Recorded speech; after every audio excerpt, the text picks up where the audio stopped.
¿Cómo están? ¿Bien? ¿Victoria? ¿Pero de verdad o...? Qué pocos están en victoria, ¿eh? Muy bien. Vamos a entrar a la palabra Lucas 17. Ahí encontramos un texto que siempre me ha hecho, o me ha retado, o de alguna manera, me ha llamado poderosamente siempre la atención. Lucas 17:10. El otro día estábamos en la reunión de jóvenes de la región de Murcia. Vino a ministrar el siervo Darío Scopo. Y él dijo algo muy gracioso, o una manera muy graciosa de ver algo. Y él lo soltó así de la siguiente manera. Dice, el ministerio de la silla no existe en la iglesia. Y me hizo muchísima gracia, ¿no? Porque es cierto, el ministerio de la silla no existe en la iglesia. No fue un ministerio instaurado por Dios, tampoco es un ministerio y un servicio que debe estar en la iglesia. El de colocar la silla, sí, pero el ministerio de la silla no existe. Dile al que tienes al lado, el ministerio de la silla no existe. ¿Sabes? Como pastor, y creo que comparto este sueño con los demás pastores del ministerio, tenemos un sueño, como dijo Martin Luther King, ¿no? I have a dream. Tengo un sueño, y ese sueño es verte, Nico, en el centro del propósito de Dios. Es verte a ti, Rebeca, en el centro del propósito de Dios. Es verte a ti, Jonathan, en el centro del propósito de Dios, sirviéndole. Es ver a la iglesia sirviendo. Es ver a la iglesia en el centro del propósito de Dios. Dios no ha creado nada inútil. Mira de al lado y no eres un inútil. No eres una casualidad, no eres algo que nació por generación espontánea, no. Dios te creó.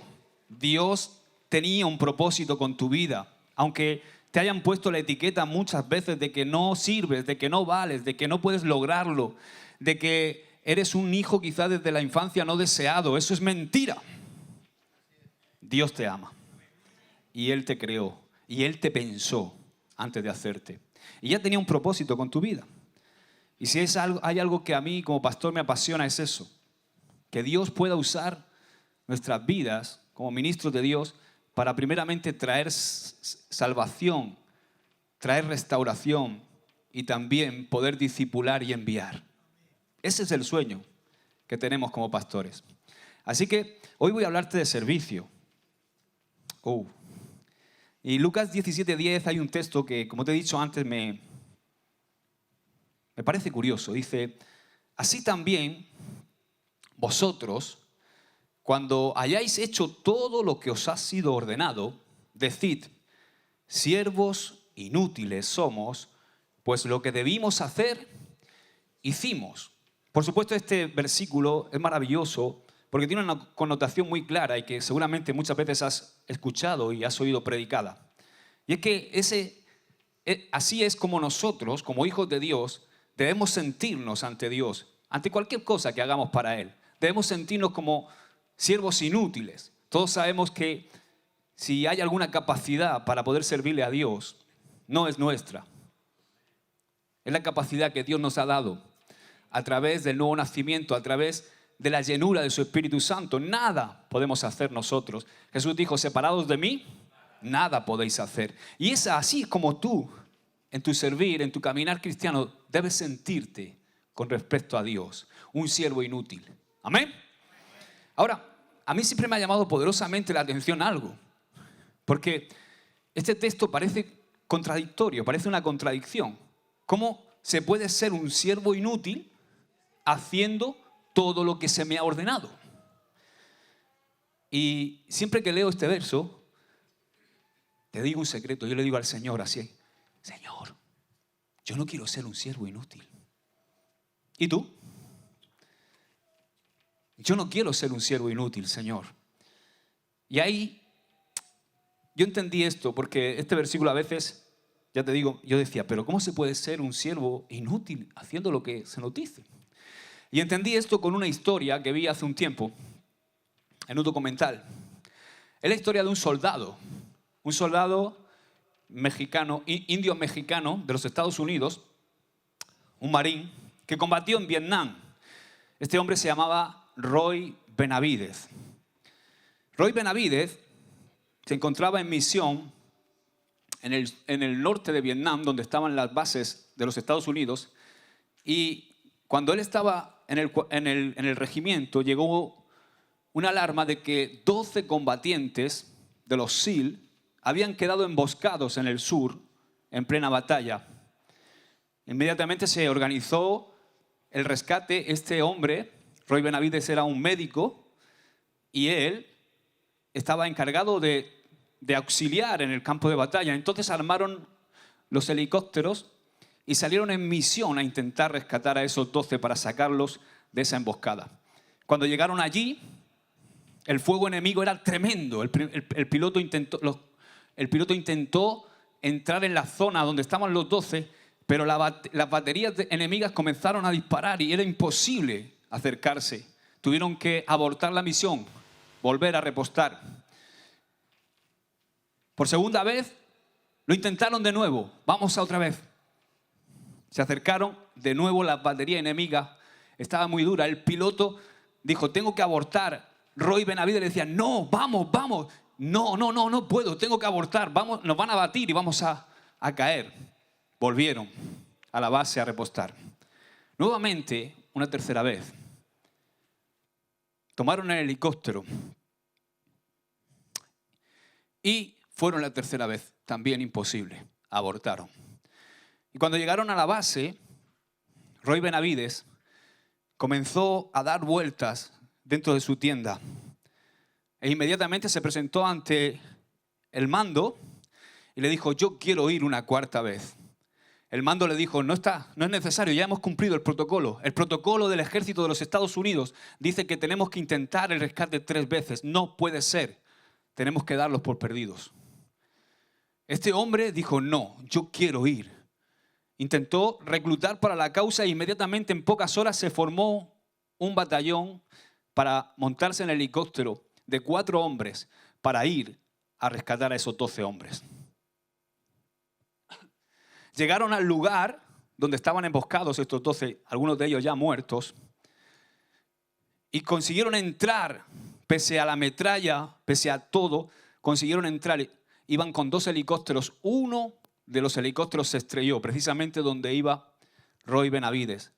Él consiguió sacar al piloto que estaba herido y que mientras que el helicóptero estaba ardiendo, lo consiguió sacar y lo puso en un lugar seguro. Inmediatamente el otro helicóptero consiguió aterrizar y él comenzó a sacar a esos 12, muchos de ellos estaban muertos, y comenzó a socorrerlos, a administrarles morfina. Dice que cuando iba a coger uno sintió como una enredadera, se le había enredado en el pie y no era una enredadera, era un tiro que le habían pegado en la pierna derecha. Pronto le pegaron otro en la izquierda. Le clavaron la bayoneta. Se contó que cuando Roy Benavidez llegó después de la misión de rescate tenía 37 heridas mortales. Pero este hombre sacó a los 12 soldados de ese lugar. Solamente 2 con vida. Pero él consiguió rescatarlos y llevarlos a la base. Y a este hombre le concedieron la medalla del honor del Congreso de los Estados Unidos. Normalmente esta medalla se concede por un extremo heroísmo. Y normalmente se concede a título póstumo. Normalmente la persona a la cual se condecora no lo recoge. Pero este hombre pudo recogerlo. Y es una historia tremenda. Sucedió en Vietnam en 1968. Y quiero leerte algo que escribió Ronald Reagan, que fue el presidente que le condecoró. Dijo así, por prestar servicio a su patria en el campo de batalla, frente a insuperables e infranqueables obstáculos, por prestar servicio a su patria en medio de un terrible peligro, a pesar de sufrir graves heridas, por prestar servicio a su patria en su deber y más allá de su deber. ¡Wow! Hermanos, cuando yo vi esta historia pensé, las medallas de honor se entregan no a los que guardan las reglas. Las medallas de honor no se entregan a los que cumplen con su deber. Las medallas de honor se entregan a los que hacen más de lo que se les mandó, a los que viven haciendo más de lo que deben hacer. Y enseguida pensé, Señor, cuando yo llegue al cielo, quiero mi medallita. ¿Cuántos quieren una medalla? Yo sí, perdóname que lo diga. Yo quiero una medalla cuando llegue al cielo. Yo sé que no va a ser como la del apóstol Pablo. Por supuesto que no. Ni como el apóstol Pedro. Pero yo sé que hay una recompensa en el cielo para nosotros. Y cuando estaba pensando en todo esto, digo, Señor, ¿dónde está el texto? ¿Dónde está el texto que puede respaldar esto que yo estoy pensando o estoy sintiendo? Y enseguida el Señor me llevó a la milla extra. El nivel de la milla extra. Así me lo dijo el Señor. Es el nivel de la milla extra, es ese nivel que produce salvación, que produce sanidad, que trae liberación, hermanos, y que trae restauración. Es un nivel que nos lleva directamente al centro del propósito de Dios y nos lleva a servirle. Me gusta mucho una frase que dijo una vez Spurgeon. Si después de años de cristiano no sientes el llamado a servir a Dios, tienes que mirar tu fe. Me encantan los predicadores de antes. Ojalá nosotros pudiéramos decir eso así. Si después de años de ser cristiano, tú no sientes un llamado a servirle a Dios y a servirle al prójimo, tienes que mirar tu fe. Porque no tienes tu fe puesta, termina Spurgeon, en mi Cristo. Wow. Ese es el nivel, hermano, que queremos o que tenemos que anhelar, mejor dicho, tener. El nivel de siervos de Dios. ¿Sabes qué? Cuando estaba preparando el mensaje pensé, hay muchos hijos de Dios, pero ¿cuántos siervos de Dios hay? Es una diferencia. Hay muchísimos hijos de Dios, pero hay menos siervos de Dios. Hay muchos salvos que disfrutan o que se han hecho acreedores de la salvación, pero hay pocos que viven en el reino de Dios. Y ese es el terreno que yo quiero que hoy exploremos, el de la milla sobrenatural. Es el terreno, hermanos, de la fe completa en la palabra de Dios. Hoy, por ejemplo, solamente tenemos que mirar al mundo, mirar el mundo, incluso dentro de la iglesia. Vivimos en un mundo que es muy egoísta, ¿o no? La gente únicamente está preocupada en sí misma. La gente no escucha a los demás. Ni siquiera eso hacen por los demás. Ayer iba escuchando un programa de radio, sabéis que está todo el problema, debate político que hay en España. Y escuchaba a dos, intentando ponerse de acuerdo de dos partidos diferentes. Y me di cuenta de algo, y es que el que estaba escuchando al otro no lo estaba escuchando. Porque estaba con su tole-tole, estaba con su mensaje, no le interesa lo que el otro dice. Y es así el mundo en el que vivimos. Y a veces también pasa en la iglesia, somos egoístas. Y lo que más, o a lo que más lejos podemos llegar, o los que más lejos llegan, son los que simplemente cumplen con su deber. Ahora yo me pregunto, Señor, ¿cómo nosotros podemos salir de nosotros mismos? ¿Cómo puedo yo aprender el gozo, el disfrute de una vida, de vivir una vida desinteresada y centrada en Jesucristo, centrada en servirle a Él? ¿Cómo puedo ser un siervo útil?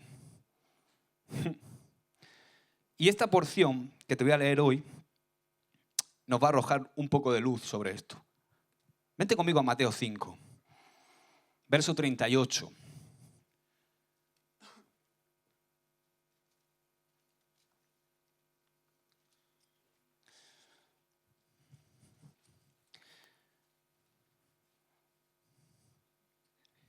Mateo 5, 38. Oísteis que fue dicho, ojo por ojo y diente por diente, pero yo os digo, son palabras de Jesús, no resistáis al que es malo, antes a cualquiera que te hiera en la mejilla derecha, vuélvele también la otra. Y al que quiera ponerte a pleito y quitarte la túnica, déjale también la capa.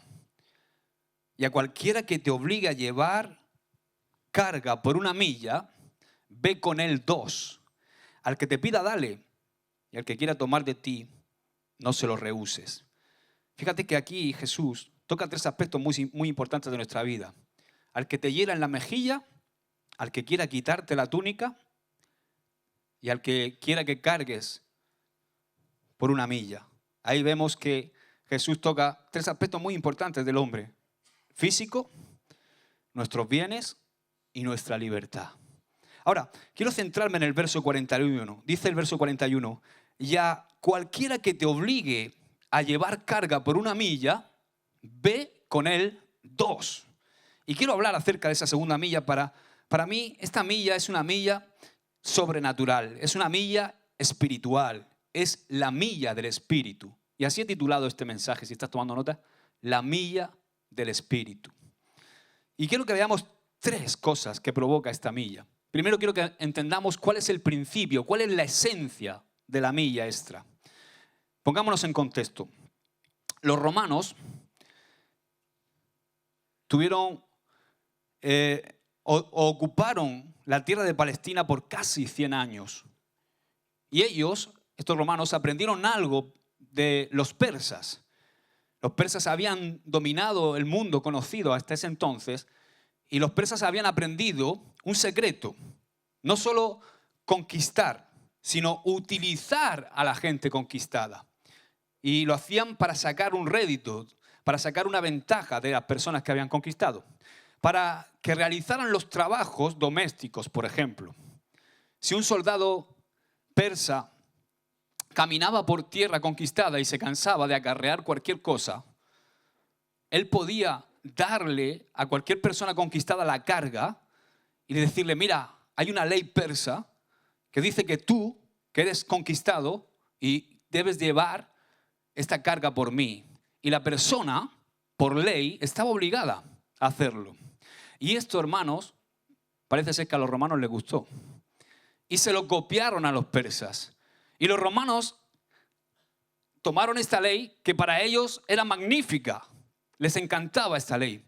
Cualquier soldado romano o cualquier ciudadano romano podía decirle a un judío de Palestina, la Palestina conquistada, por ley, tú, judío, estás obligado a llevar mi carga por 1 milla.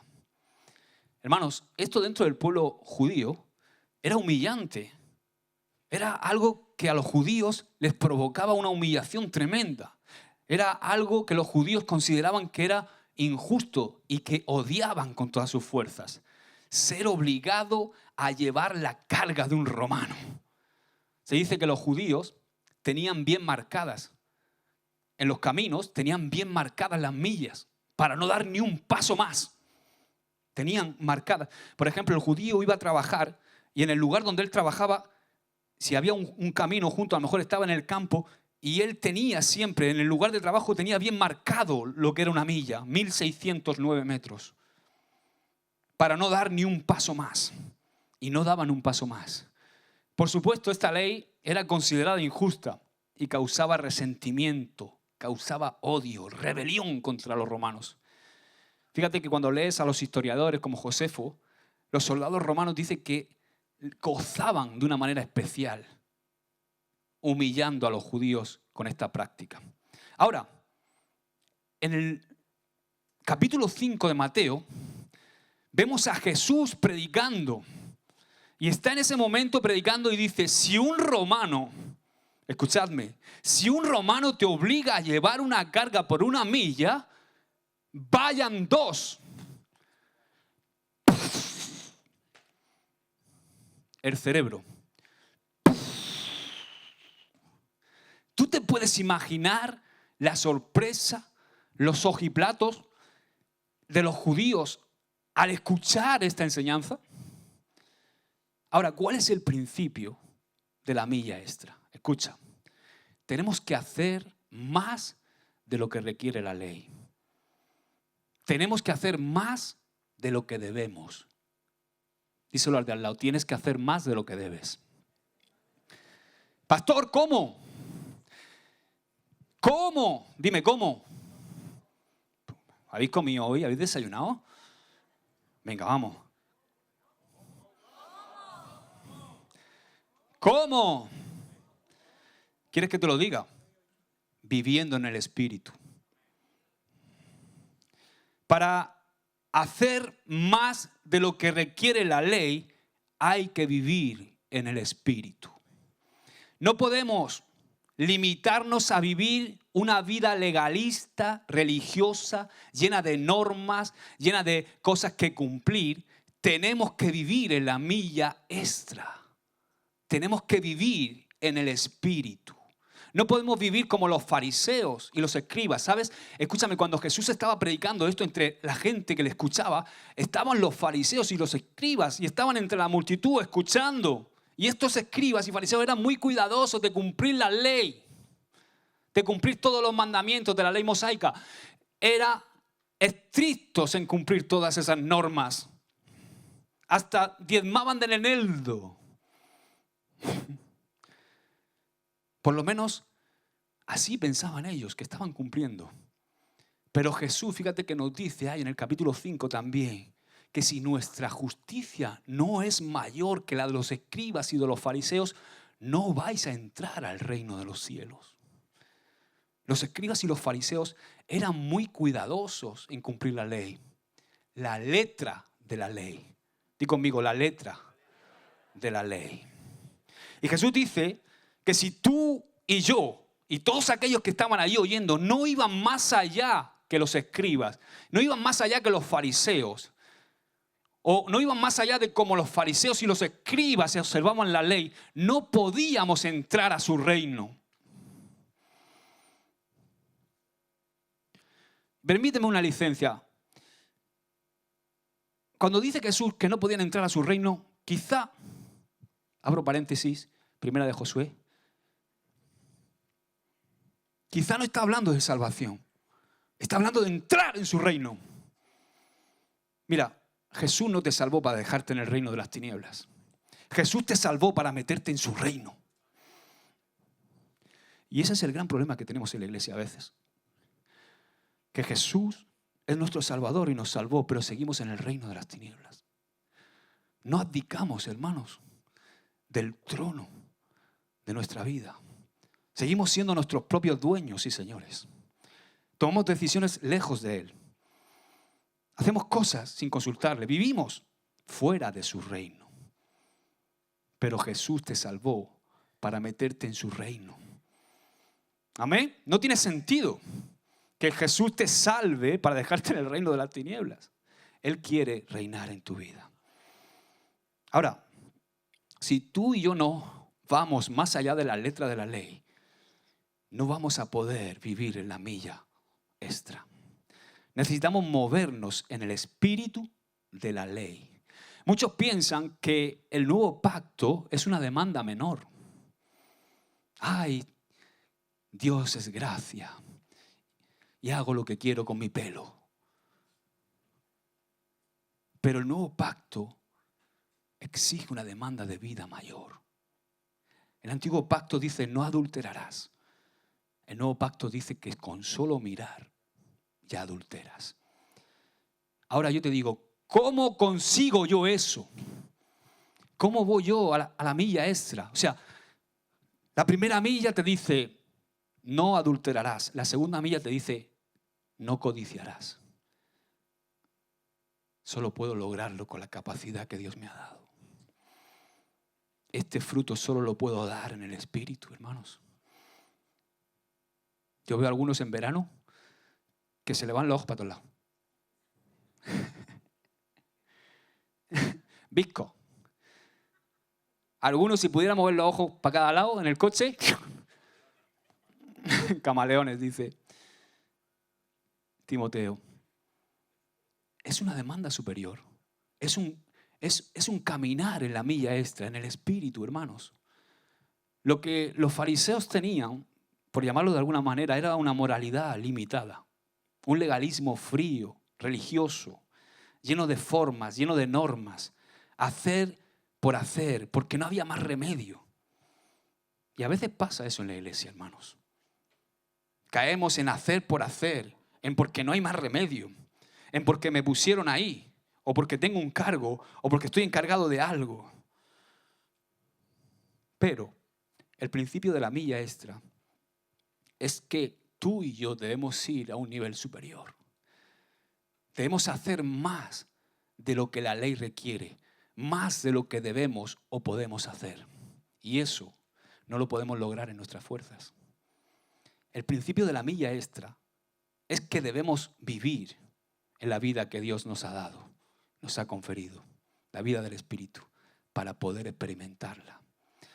El otro día escuchaba una parodia, me hizo mucha gracia porque me hacía recordar a los fariseos. ¿Te la cuento?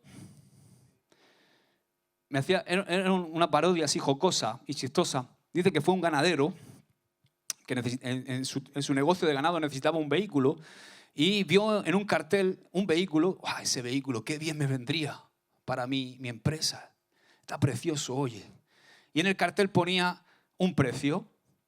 Este hombre se va, wow, ¿sabes qué? Me cuadra el precio, voy a ir al concesionario. Se acerca al concesionario, pero cuando empieza a hablar con el vendedor del coche, resulta que el vendedor del coche, muy simpático él, sí, aquí está el coche, tal, sí, este es el precio, pero porque lleve ruedas, no, pero empieza a decirle extras.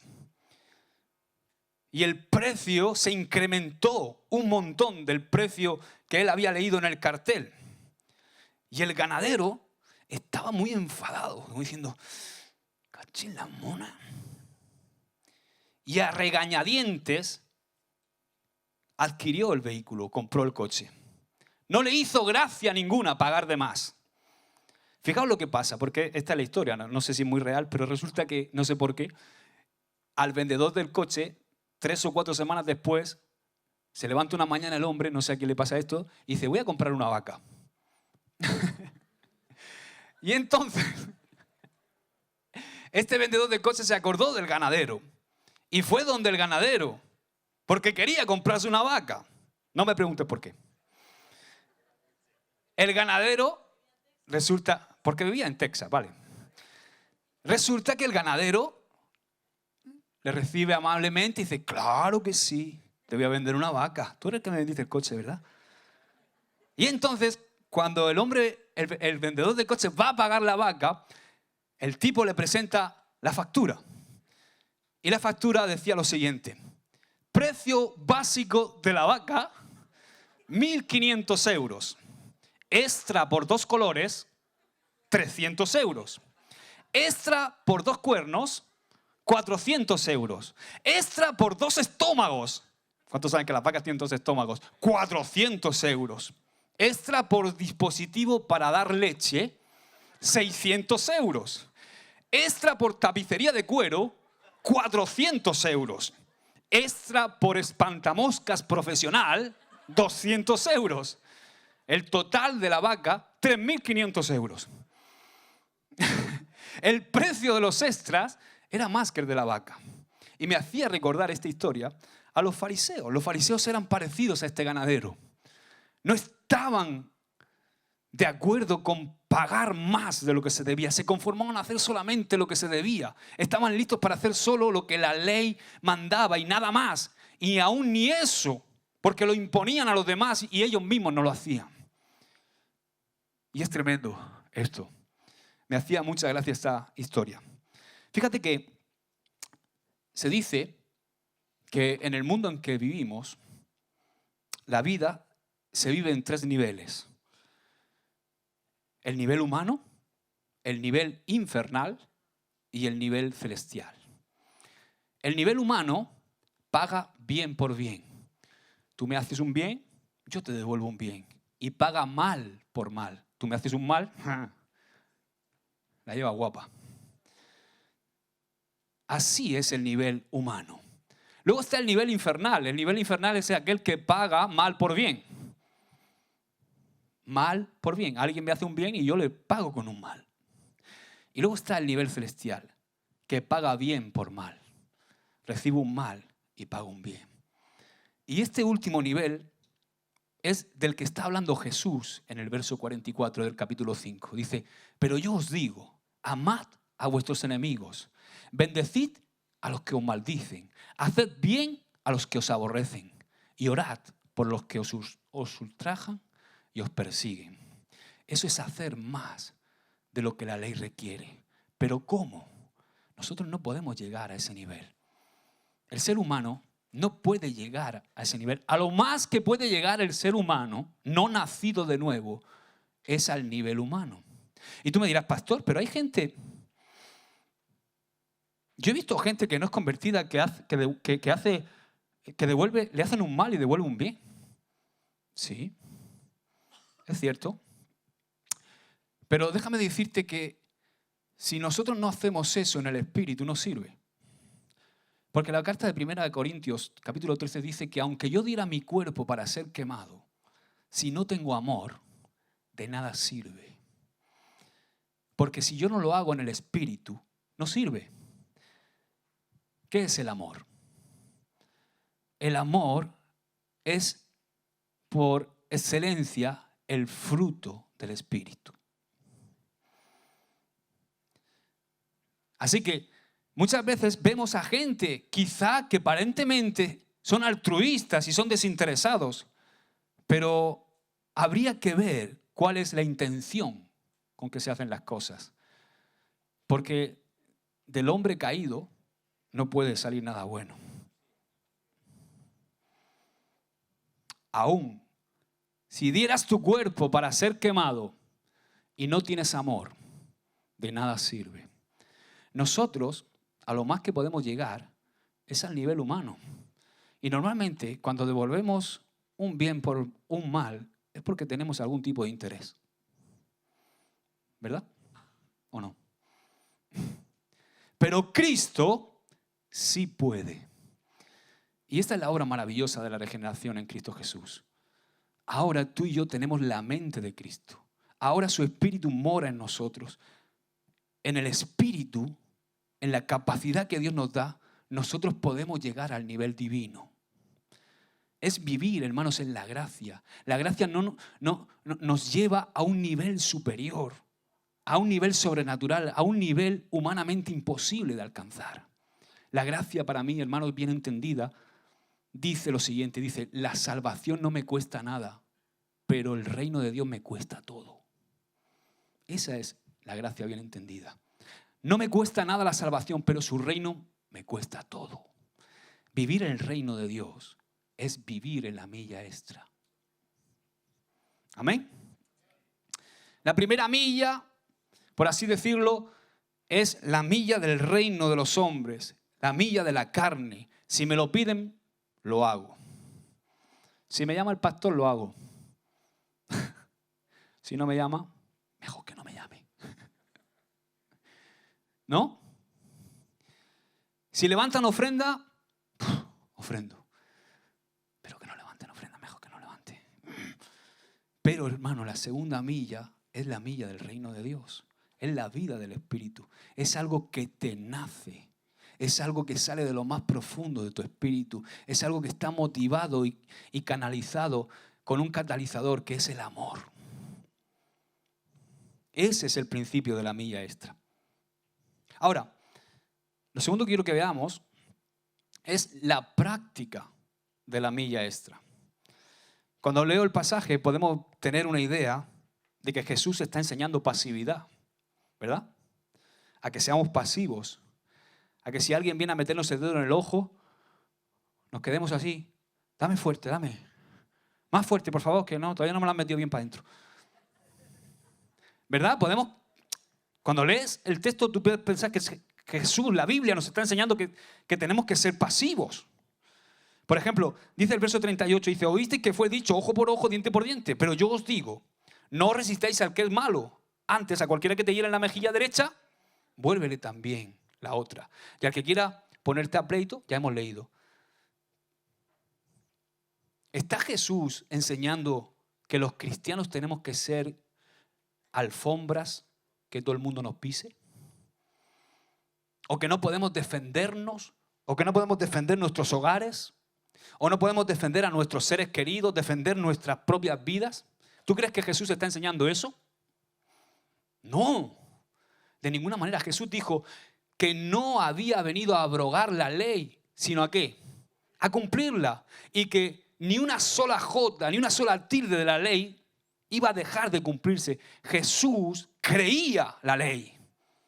Jesús creía la ley del Antiguo Testamento y parte importante de esa ley es el derecho a defendernos y defender a nuestros seres amados. Y algunas veces esto es defender hasta la muerte cuando se trata de nuestra libertad, de nuestra fe y de nuestros derechos. Así que no podemos pensar que la Biblia habla de pasividad o que Jesús enseñaba pasividad. Jesús no enseñaba pasividad. Jesús quiere que nos defendamos. Dile al que tienes al lado, Jesús quiere que te defiendas. Veo caras, dame la manito, que verás cómo lo vas a entender. Veo caras que dicen no.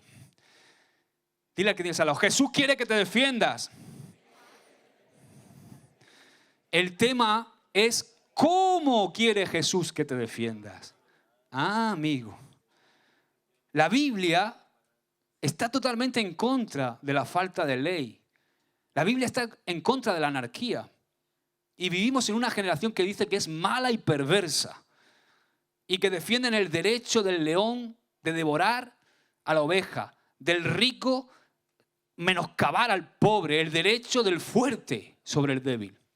Jesús nunca enseñó eso. Jesús enseñó que debe haber una justicia civil. Es necesario que haya una justicia civil. Un momento, Josué. Tú esta mañana me estás liando porque me estás diciendo que la Biblia está en contra de la anarquía y que está en contra de la pasividad y que Jesús quiere que nos defendamos.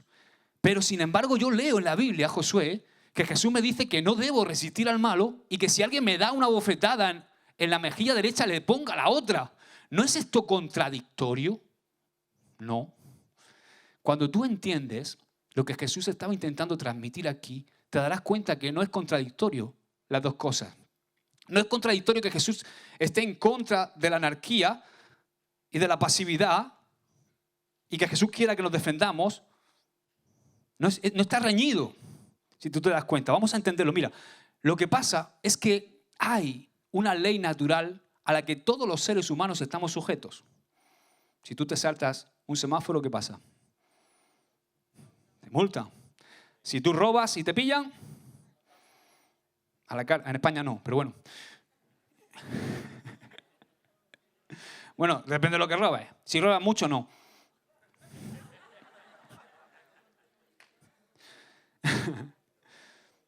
Escúchame.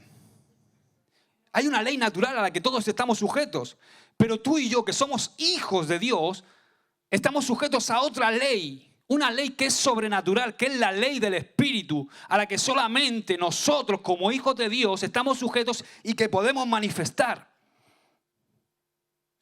¿Me sigue? Hemos dicho que el principio de la milla extra es caminar en el Espíritu, por lo tanto, la ley de la milla extra es la ley del Espíritu. ¿O no? Escucha, nuestra lucha a veces es que estamos enzarzados en luchas aquí abajo, con el hermano, con el otro, con el de la moto, con mi trabajo, con mi jefe, y estamos muy enzarzados en la lucha de aquí abajo, la terrenal. Pero yo quiero que tú entiendas algo, que con nosotros como hijos de Dios, nuestra lucha no es contra carne y sangre, hermanos. Nosotros estamos batallando batallas mucho más importantes, estamos librando una guerra más importante. Esa aparente pasividad que Jesús nos está enseñando es violencia espiritual. Porque es la violencia espiritual que derriba el mal, que derriba el reino de las tinieblas, que vence al diablo. El arma más poderosa que hay no son tanques, no son bombas nucleares, no son el odio, es el amor. Romanos 12:17 dice, nunca paguéis a nadie mal por mal. Respetad lo bueno delante de todos los hombres. Si es posible, en cuanto de vosotros dependa, estad en paz con todos los hombres. Amados, nunca os venguéis vosotros mismos, sino dad lugar a la ira de Dios, porque escrito está: mía es la venganza, yo pagaré, dice el Señor. Pero si tu enemigo tiene hambre, dale de comer. Si tiene sed, dale de beber. Porque haciendo esto, carbones encendidos amontonará sobre su cabeza. Escucha el 21. No seas vencido por el mal, sino vence con el bien el mal. ¿Con qué? Wow, dan un aplauso al Señor.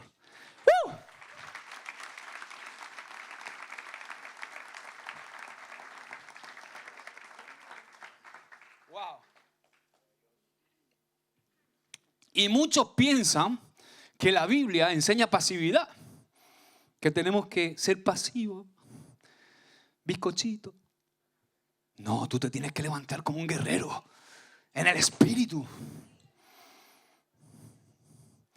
Muchos piensan que debemos doblegarnos y vivir como alfombras.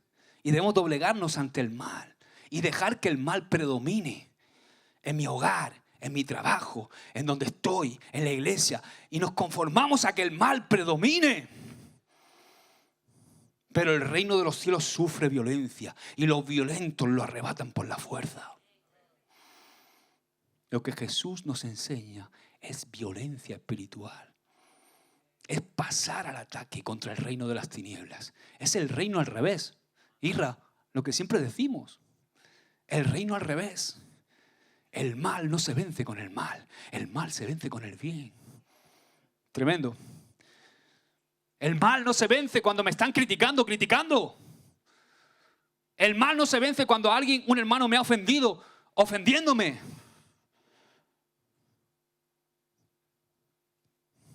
El mal se vence devolviendo bien por mal.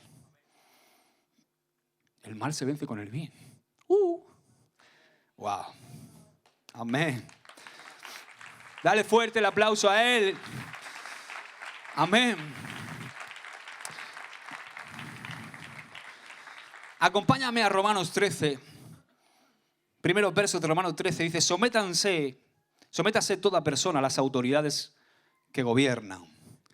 Porque no hay autoridad sino de Dios, y las que existen por Dios son constituidas. Verso 2. Por lo consiguiente, el que se resiste a la autoridad, a lo ordenado por Dios se ha opuesto. Y los que se han opuesto sobre sí recibirán condenación. Verso 3. Porque los gobernantes no son motivo de temor para los de buena conducta, sino para el que hace el mal. ¿Deseas, pues, no temer a la autoridad? Haz lo bueno y tendrás elogios de ella. Pues es para ti un ministro de Dios para bien. Pero si haces lo malo, teme, porque no en vano lleva la espada, pues ministro es de Dios, un vengador que castiga al que practica lo malo. ¿Qué es lo que está diciendo aquí Pablo a los romanos? Está diciendo algo muy sencillo, que nosotros no debemos vengarnos. Esto no quiere decir que la Biblia enseña pasividad, como te he dicho antes. Por el contrario, la Biblia enseña que la maldad tiene que ser castigada. Y como hemos dicho, tiene que ser castigada por el bien. La maldad tiene que ser castigada por el bien. Primera de Pedro dice, capítulo 2, verso 13, someteos por causa del Señor a toda institución humana, ya sea el rey como autoridad, a los gobernadores como enviados por él para castigo de los malhechores y alabanza de los que hacen el bien. Amén. Los hombres, como he dicho antes, somos malvados por naturaleza. Y vivimos en una sociedad malvada. Cada uno va en pos de lo suyo. La maldad de la naturaleza humana tiene que ser castigada por la ley. Lo vemos continuamente, ¿o no? Cuando vemos la maldad, nosotros como hijos de Dios, escúchame bien, cuando tú ves la maldad, la corrupción, o estás viendo algo que es malo, tú no puedes ser pasivo, hermano. No está bien que nosotros como hijos de Dios seamos pasivos. No debemos permanecer pasivos contra el mal. Permanecer pasivos contra el mal no es justo. Diga conmigo, yo tengo que rebelarme contra el mal a través del bien. El bien castiga el mal. El amor castiga el odio. Yo he escuchado decir, el otro día estaba escuchando también un programa de radio y uno de los es un reconocido periodista, no voy a decir quién es, dijo algo muy interesante, hablando de cómo está España y cómo está la moralidad. Dijo, no se puede legislar, o sea, no se puede hacer una ley o legislar la moralidad. Oye, esa frase me quedó a mí. No se puede legislar la moralidad. ¡Wow! Y estaba pensando, es cierto lo que dice. Es cierto que no se puede legislar la moralidad. No hay ninguna ley sobre la tierra que pueda hacer que nosotros seamos una persona moral. Por ejemplo, te lo voy a explicar para que lo entiendas. No hay ninguna ley que pueda hacer que tú me ames o que yo te ame a ti. Supongamos que, por ejemplo, está David y está Jonathan. Hay dos personas, dos personajes. Y hacemos una ley en la cual dictaminamos que ellos deben amarse. Pero no hay ninguna ley que pueda lograr eso. Es imposible legislar la moralidad. Por eso tiene que haber una ley que diga que no podéis matar. ¿Me entiendes? O sea, sí que tiene que haber una ley que diga que no puedes hacerle daño. No puede, no hay una ley que te obligue a amarlo, pero sí hay una ley que te obliga a no hacerle daño. Hoy día, el hombre no puede legislar la moralidad. Y como no se puede legislar la moralidad, se tiene que legislar la inmoralidad. ¿Me siguen, no? Las leyes no son para hacernos buenos. Las leyes existen porque somos malos. Claro, tú te imaginas si la humanidad viviera en la milla extra, ¿haría falta policía? Si todos viviéramos en el nivel de la milla extra, si todos los habitantes de la Tierra viviéramos en el espíritu, cosa que es una utopía, ¿tú crees que necesitaremos leyes para no matarnos? No.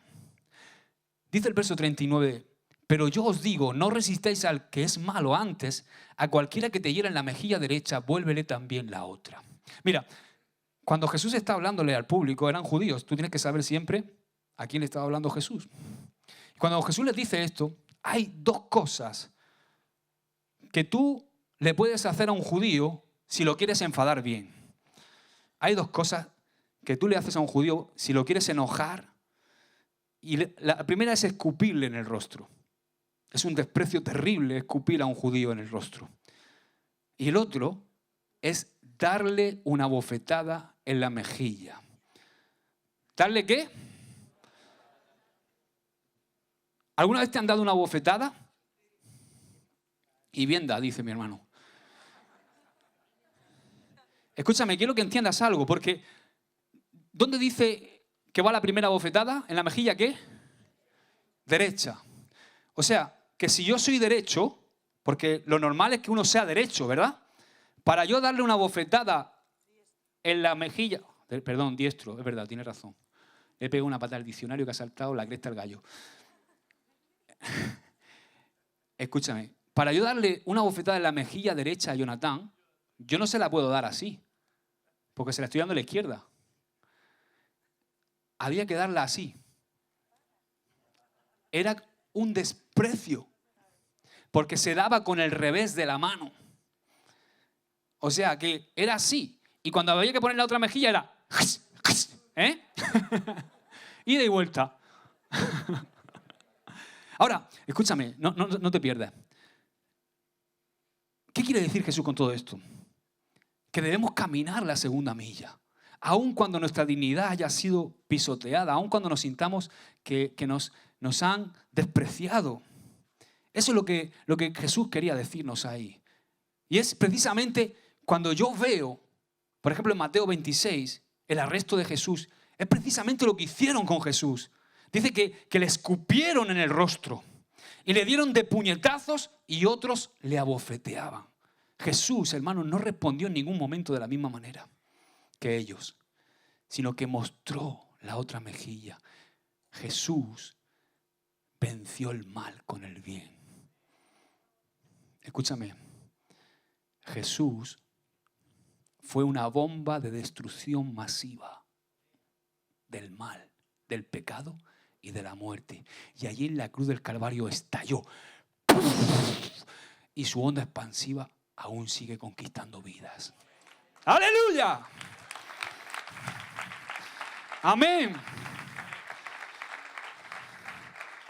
Cuando nuestra dignidad es pisoteada, cuando alguien nos insulta, nos desprecia, nos sentimos quizás mente abofeteados en nuestro orgullo, tenemos que mostrar la otra mejilla.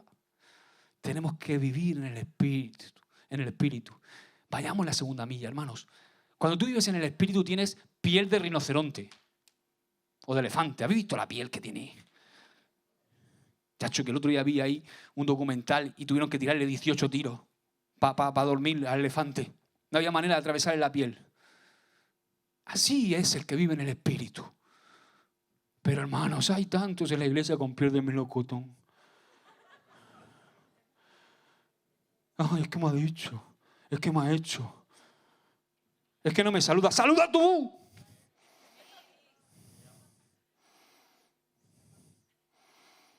Ay, es que el pastor ha pasado y no me ha saludado. Chacho, el pastor lleva 40 cosas en la cabeza.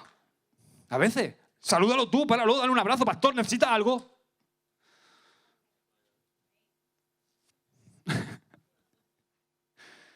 Piel de elefante. Amén. Así se vence en el reino de Dios. Así se vence, así se gana. Así ganamos en el reino de Dios. ¿Cómo vas a ganar a alguien tú? Ay, no. Se conquista devolviendo bien por mal. El verso 40 dice, y al que quiera ponerte a pleito y quitarte la túnica, déjale también la capa. Wow, esto es tremendo, porque hay que saber el contexto y hay que saber lo que significaba la capa.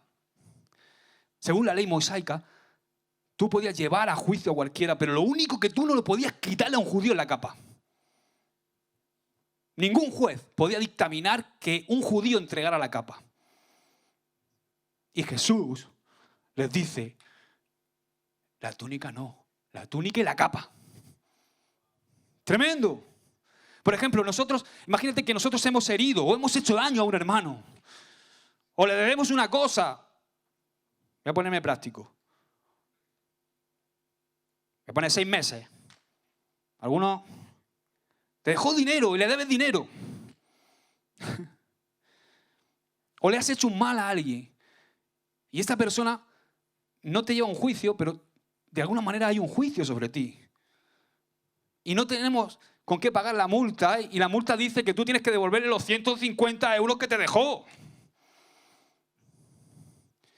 Así que resulta que el juez le dice que te tienes que dar la camisa. Y lo que Jesús te está diciendo, no tienes que darle la camisa. No tienes que darle los 150 euros. Dale 150 euros y dale por lo menos 10 euros más. No sé. O 15, que es el 10%. ¿Entendéis lo que estoy diciendo? Porque eso sana el corazón de tu hermano. Eso es bálsamo. Eso edifica. Eso lleva el reino. Eso hace que la gente te ame y ame lo que tú tienes, que es Cristo Jesús. Cambia el corazón de las personas. No se trata de hacer lo que debo, los 150 euros. Si he tardado 7 meses, 1 año en pagárselo,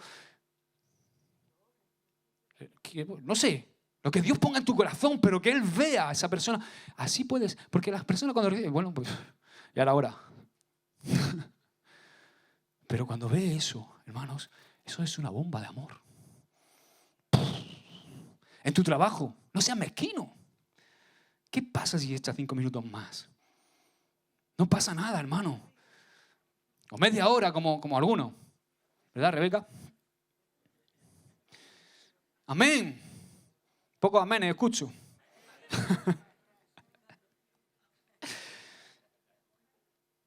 No es cuestión de caminar solo la primera milla, lo que debemos, o cumplir solamente lo que se nos ha mandado. Lo que Jesús está diciendo es que tenemos que ir más allá, tenemos que entrar en el nivel de la segunda milla, porque así es como se vence en el reino, así es como se conquista en el reino.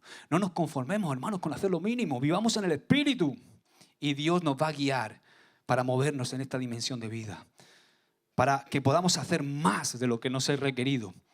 Cuando tú vives en este nivel, hermanos, a veces yo digo, wow, ¿de dónde sale la fuerza? Es increíble, pero es que es Dios que te da la fuerza.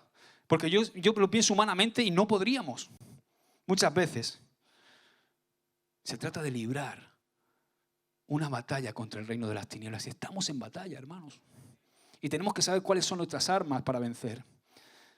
Cuando alguien se nos acerca y nos pide ayuda, dice el verso 42, al que te pida, dale. Y al que quiera tomar de ti prestado, no se lo rehuses. Y dice el 46, porque si amáis a los que os aman, ¿qué recompensa tendréis? ¿No hacen también lo mismo los publicanos? Y si saludáis a vuestros hermanos solamente, ¿qué hacéis de más? ¿No hacen también así los gentiles? Si nosotros amamos solamente a los que nos aman, estamos viviendo en la dimensión humana, ¿verdad? Si damos solo a los que nos pueden dar, igual. Si solo hacemos lo que se nos requiere, estamos en el nivel humano. Escucha, cualquier ateo puede hacer lo mismo. Pero cuando alguien tiene una necesidad y nos pide ayuda, Jesús nos dice que debemos dársela.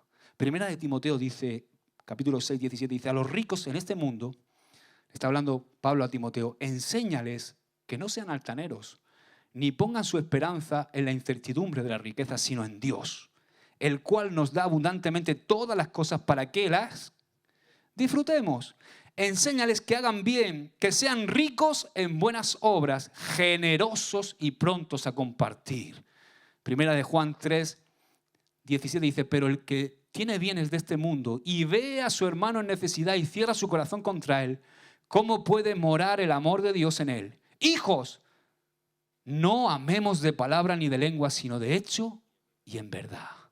Ahora, en esto de ayudar, quiero poner un poco de balance. Escucha, hay una forma de dar que no ayuda. Dile al que tienes al lado, hay una forma de dar que no ayuda. ¿Cómo es esto? Más bien, en vez de ayudar, lo que hace es daño. Por ejemplo, el apóstol Pablo dice en 2 Tesalonicenses 3:10, si alguno no quiere trabajar, que tampoco coma. Wow. Si alguno no quiere trabajar, que tampoco coma. Nosotros, hermanos, no podemos estar ayudando a gandules profesionales. No podemos estar ayudando a gente que se ha graduado en la universidad de no doy un palo al agua. ¿Entendemos? Hay un proverbio chino que me encanta. Dice, mejor que regalar un pez es regalar una caña. No una caña de pescar. Mejor que regalar un pez es regalar una caña de pescar. Los chinos estos son la bomba, ¿eh? Hay que ayudar, hermanos, pero hay que enseñar a pescar. Hay que ayudar a la gente cuando está en extrema necesidad y darle un pez. Pero lo mejor que yo puedo hacer como cristiano por esa persona es enseñarle a pescar. Llevarlo a mi caladero, a pescar. Llevarlo a la vida, una vida de entrega a Cristo. Mostrarle dónde está el caladero que va a suplir todas sus necesidades. Y darle las armas para poder pescar él mismo. Amén. Amén. Dale un aplauso, sí.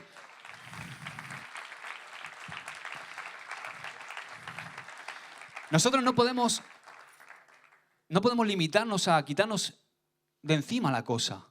No podemos pensar, ver un drogadicto y que te pide y darle, si sabes que se lo va a gastar en droga. No le estás ayudando. No puedes ver a un alcohólico y darle si sabes que se lo va a gastar en alcohol. Me ministra mucho Pedro cuando entra a la Hermosa. Pedro y Juan, el paralítico en el suelo, un montón de años paralítico. Su modo de vida era estar ahí pidiendo. Y él le pide a Pedro, ¿qué le pide? Limosna. Ahora yo pienso, que soy mucho de pensar, ¿no llevaría a Pedro algo de calderilla para darle? ¿Tú crees que no? Todo el mundo lleva algo para dar. Y este paralítico le pide limosna. Y Pedro le dice, no tengo oro ni plata, pero lo que tengo te doy, levántate y anda. Tenemos que saber discernir qué es lo que la gente necesita. Lo que ese hombre necesitaba era levantarse del suelo, no seguir en su condición ruinosa, penosa, paralítico. Pero Pedro podría haber dicho, ok, toma unas monedas y sigo. La vida de ese hombre cambió al día siguiente. Yo digo que, esto es mío también, entró saltando y glorificando a Dios al templo. Puedo andar, puedo andar. Y se pegó un festival impresionante, pero a la mañana siguiente yo me imagino a ese hombre diciendo, ¿qué hago ahora? Ahora no me puedo ir a la puerta. Mi vida ha cambiado. Y seguro que lleno de gozo comenzó a trabajar o a hacer lo que tuviera que hacer. Ya podía, tenía la capacidad. Y eso es lo que hace cuando nos encontramos con Jesús. Un encuentro con Él nos capacita, nos cambia la vida. Amén. Así que nosotros ayudamos venciendo el mal con el bien. Jesús nos dice que debemos ir más allá. Lo que Jesús nos dice es que no debemos contentarnos con pagar lo que debemos, sino ir más allá.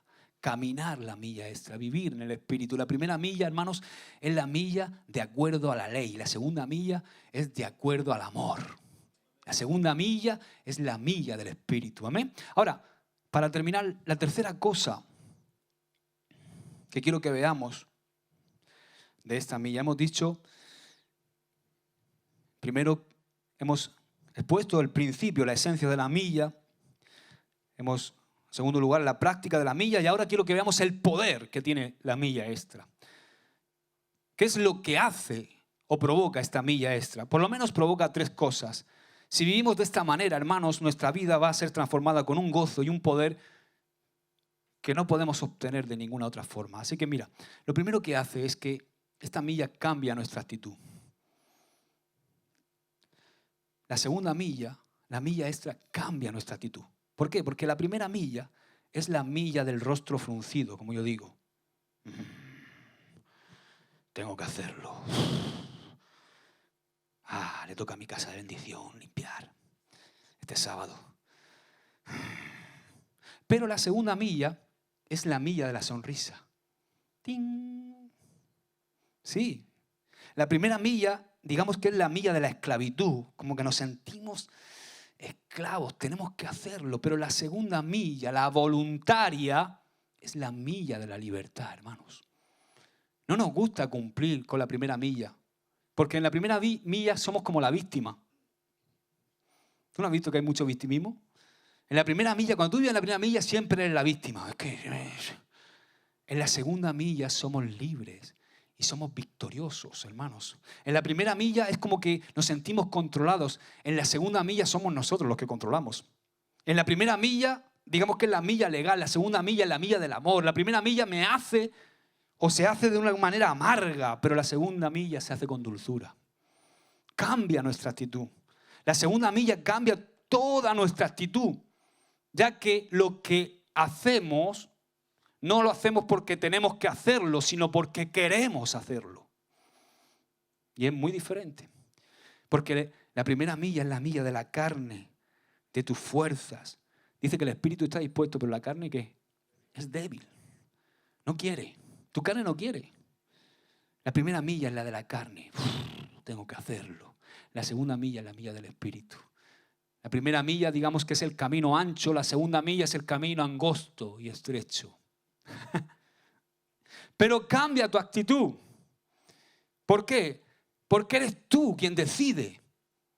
Ya no es algo impuesto, ya no es algo que te han impuesto, sino que tú decides hacerlo.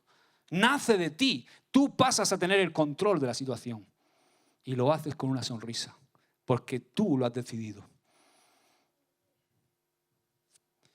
Segundo, nos va a hacer personas de éxito caminar en la segunda milla, vivir en el Espíritu.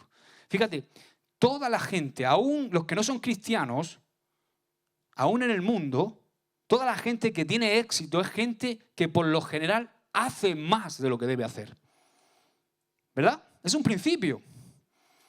La razón por la que algunos no tienen éxito en su vida espiritual es porque solamente se limitan a vivir y caminar la primera milla. Por ejemplo, voy a invertir 5 minutos diariamente en mi devocional. Voy a leer 2 capítulos al día de la Biblia.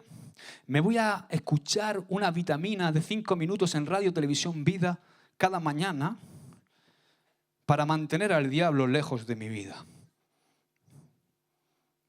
Mentalidad de hacer simplemente lo que creen que deben hacer. Y eso es lo que hacen. No van más allá. Lo que he dicho antes, si el pastor me llama, voy. Pero si no, no voy. El otro día, hablando con una persona, me decía, yo quiero servirle al Señor, tengo ese anhelo de servirle al Señor. Y yo decía, ok, muy bien. ¿Estás en alguna casa de bendición? Sí. ¿En qué casa de bendición estás? En esta. Vale, cuando le toque, el sábado aquí a limpiar. Creo que no me has entendido, pastor. Sí, te he entendido, claro que te he entendido. Te he entendido perfectamente. ¿Quieres servirle a Dios? ¿Ok? Vente el sábado a limpiar con tu casa de bendición. Pero tienen esa mentalidad de decir, el domingo voy a la reunión. Ya está. ¿Ok? Primera milla. Y a veces la gente dice, tú ves que quieren servir al Señor, pero muchas veces los pastores estamos en el día a día y vamos y están esperando que los llamemos. Ya te digo yo que no. A no ser que estés enfermo, entonces sí te vamos a llamar. Pero para decirte ven, no. Porque al final los pastores tiramos de los que están. Y a veces nosotros miramos el retrovisor y a ver por el lado derecho quién hay. Madre mía, no. Está desierta la calle. No, siempre hay, ¿no? Pero tenemos que ser de la segunda milla. La segunda milla no espera a que lo llamen. Está. No solamente está dispuesto, sino está disponible. Por ejemplo, a mí me choca mucho el otro día. En mi trabajo tenía un cliente que a mí me llamó muchísimo la atención. Este cliente llegó un día justo a las 2:05 del mediodía y es una empresa muy grande, tiene aproximadamente unos 500 empleados. Hermanos, cuando sonó la alarma del trabajo, yo entraba y eso fue una estampida de búfalos. Casi me pasan por encima. Yo iba a contracorriente, digo, wow, Señor, esto es el Evangelio.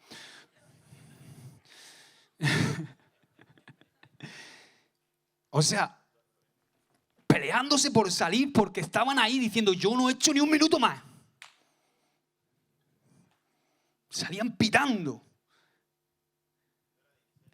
No era de incendio, era para salir a comer. Y es así, los operarios están pendientes de cuándo llegan la hora de salir para... ¡pum! Y algunos empiezan ya a acercarse a la puerta. Para darle con el dedo, ¡pi! Y salir. Pero escúchame, si hacemos solamente aquello por lo que nos pagan, nunca nos van a pagar por lo que no hemos hecho. ¿Qué he dicho? Sí, ¿no?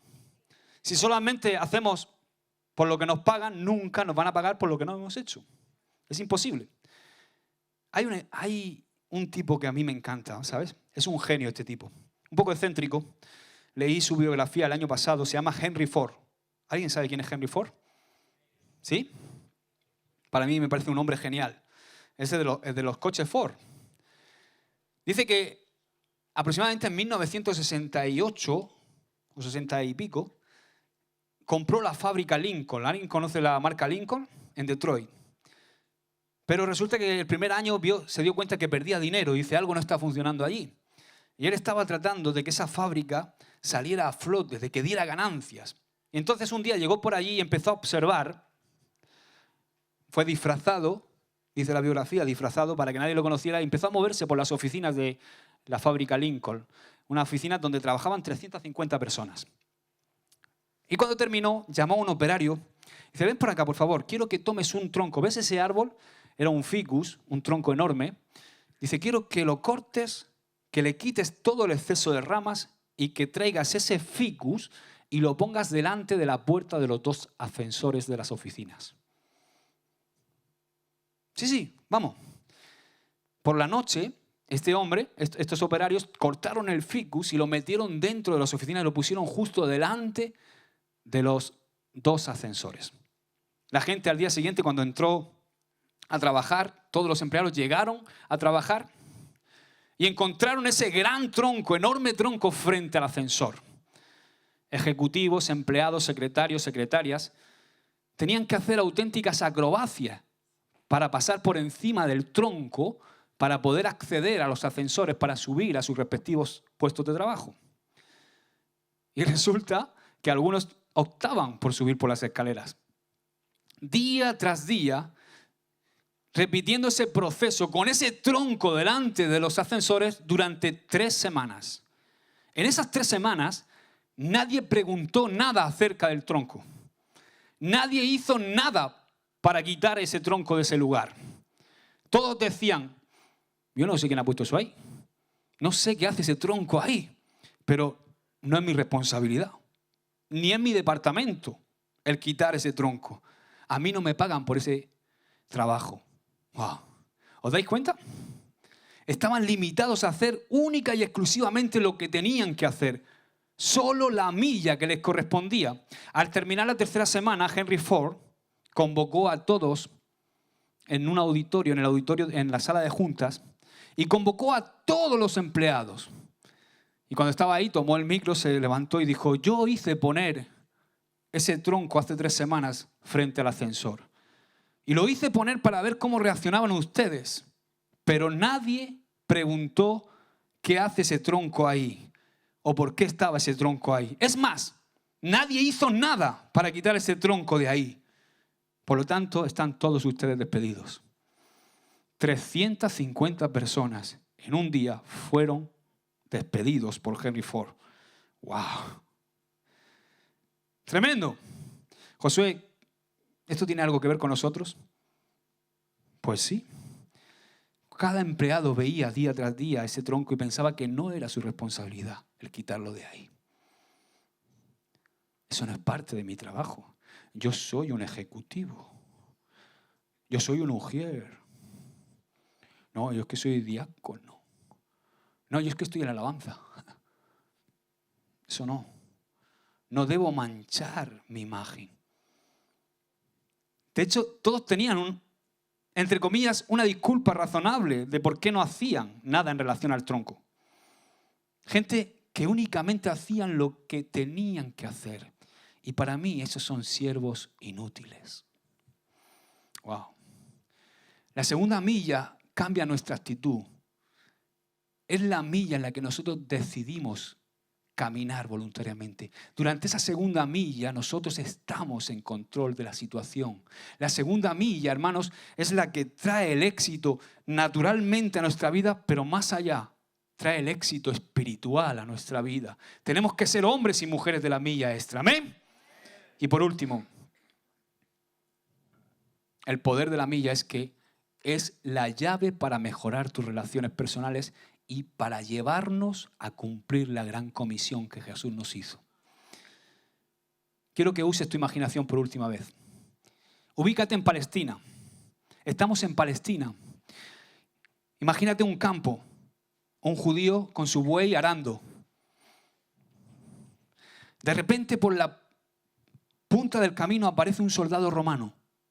Se le ve extenuado, cansado, cargando su equipaje, su escudo, su cantimplora, todo el equipaje que un soldado romano llevaba, aproximadamente 8 kilos. En verano, en invierno era más. Y ve al judío, el romano ve al judío arando. ¡Judío! El judío que está arando lo ve y dice, para acá, ven. Se acerca. La ley romana dice que debes llevar mi equipaje durante 1 milla. El judío lo mira y dice, te vas a escapar hoy.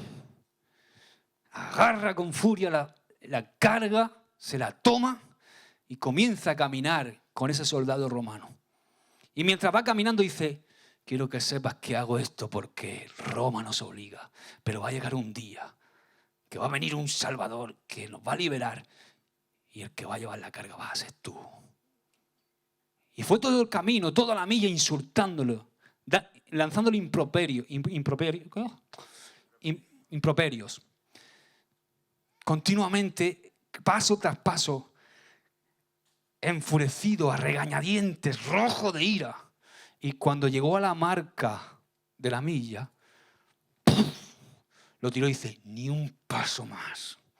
Se dio la vuelta y comenzó a caminar hacia su lugar de trabajo otra vez.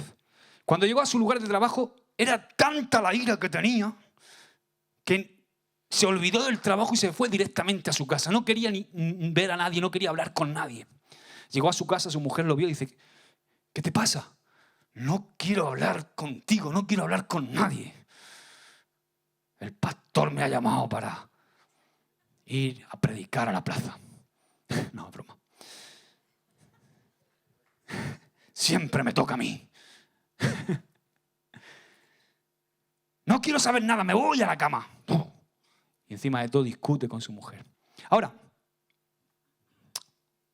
resulta que quiero que veas la siguiente escena. Un joven judío andando por el camino. Venía feliz, contento, saltando. Acababa de escuchar un mensaje en un monte. Había escuchado a Jesús predicar. Y él iba contando en su mente, recordando todas las palabras de Jesús. Y de repente, por la otra punta del camino, aparece un soldado romano. Ese soldado romano viene con su carga. Y se encuentran de frente. El soldado romano le dice, judío, dime, ¿qué te pasa? La ley romana dice que debes llevar mi carga por 1 milla. Claro que sí, ahora mismo, encantado, lo hago. Se la guarda encima. Y empiezan a caminar. El soldado romano lo mira como diciendo, ¿esto? Comienzan a andar. Y empiezan a andar esa milla. Y el soldado romano le dice, oye, ¿llevas mucho tiempo en el ejército? Sí, pues llevo 20 años sirviendo en el ejército. ¿Qué me dices? Sí. ¿Y de qué parte eres? Yo soy de la Hispania. ¿Sí? ¿De la Hispania? ¿De dónde? Dice, de Alcantarillum.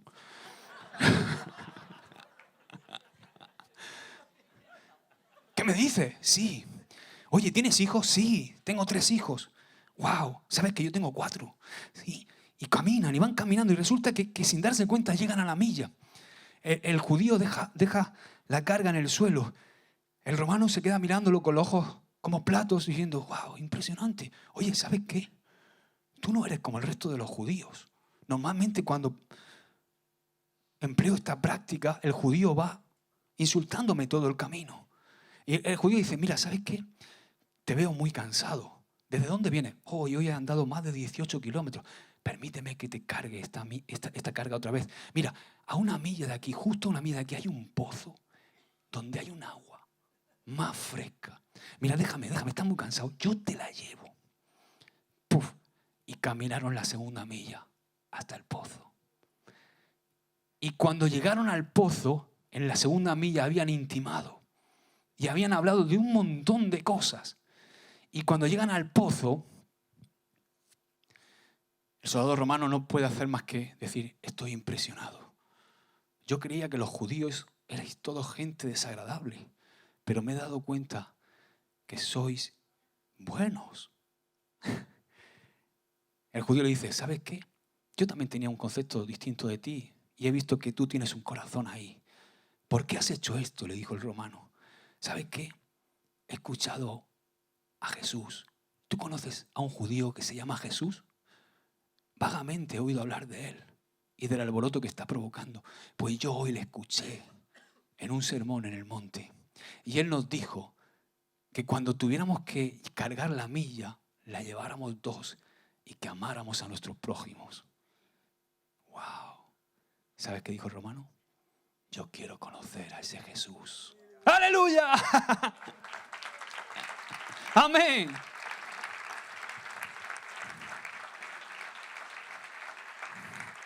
Quiero conocer a Jesús. Tremendo, ¿verdad? ¿Te das cuenta? ¿Os dais cuenta? Que es una puerta, la 2ª milla, para que se desate lo sobrenatural de Dios, se desate la restauración, se desate la salvación. Amén. Si vimos la 2ª milla en nuestro hogar, en nuestro trabajo, en nuestra congregación, va a haber una gran diferencia. ¿Tú crees que merece la pena, amado? ¿Merece la pena vivir en el Espíritu? ¿Merece la pena vivir en la segunda milla? Amén. La milla extra hace la diferencia. Antes de terminar, ponte de pie.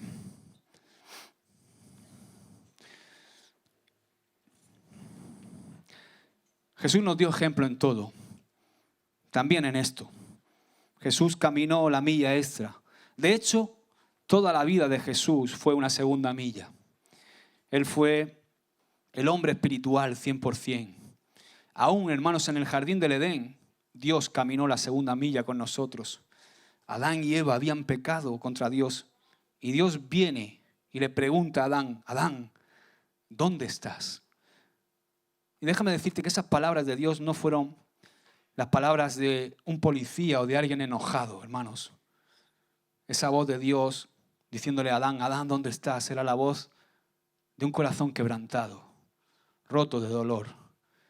El corazón de un Dios que busca.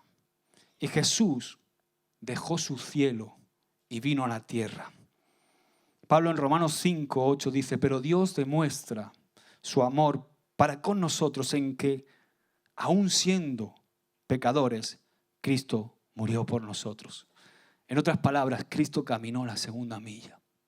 Nosotros merecíamos el castigo, la ley nos condenaba, la justicia de Dios era lo que tú y yo merecíamos, pero Él vino para darnos gracia, salvación, misericordia, amor. Di conmigo, qué gran Salvador tengo. Amén. Qué maravilloso Señor tenemos, hermanos. Yo no puedo entender cómo la gente no viene a sus pies y se tira postrado a ellos. Si yo tuviera 1000 vidas, hermano, le entregaría mis 1000 vidas. Quizá hay aquí alguien que está por primera vez y ha estado expuesto a la administración y está pensando, ¿cómo es esto de la primera milla? Déjame decirte que Jesús tiene sus brazos abiertos para recibirte y para darte la capacidad para que tú puedas vivir en esta dimensión, la dimensión de lo divino. Así que quiero que bajes tu rostro ahora. Si hay alguna persona nueva aquí que quiere entregar su vida a Jesús y aprender a caminar en esta milla, la milla del Espíritu, por favor no te distraigas, no mires, mira hacia adelante. Que tú levantes tu mano ahí. Yo voy a hacer una oración desde aquí que simplemente vas a tener que seguir para recibir a Jesús, hacerle tu Señor, tu Salvador y tu Señor. Así que si estás ahí y quieres recibir la vida que te va a permitir vivir en esa segunda milla, la milla que transforma, la milla que nos hace completos, plenos, quiero que levantes tu mano. Amén. ¿Alguien más? No abras tus ojos. Repite conmigo, Padre, quiero que perdones mis pecados. Me confieso pecador, me confieso incapaz, Señor, de ir más allá de lo humanamente posible. Pero ahora por la fe que tú has puesto en mí, Señor, recibo el regalo que tú me das. Recibo el regalo de la vida eterna. Recibo, Señor, la vida del Espíritu, Señor, a través de la regeneración. Y quiero, Señor, comenzar a caminar en tu reino. No quiero quedarme solamente en el gozo y la satisfacción de saberme salvo, sino quiero ser un siervo útil, quiero servirte, Señor. Ayúdame, Padre, en el nombre de Jesús. Amén. Amén.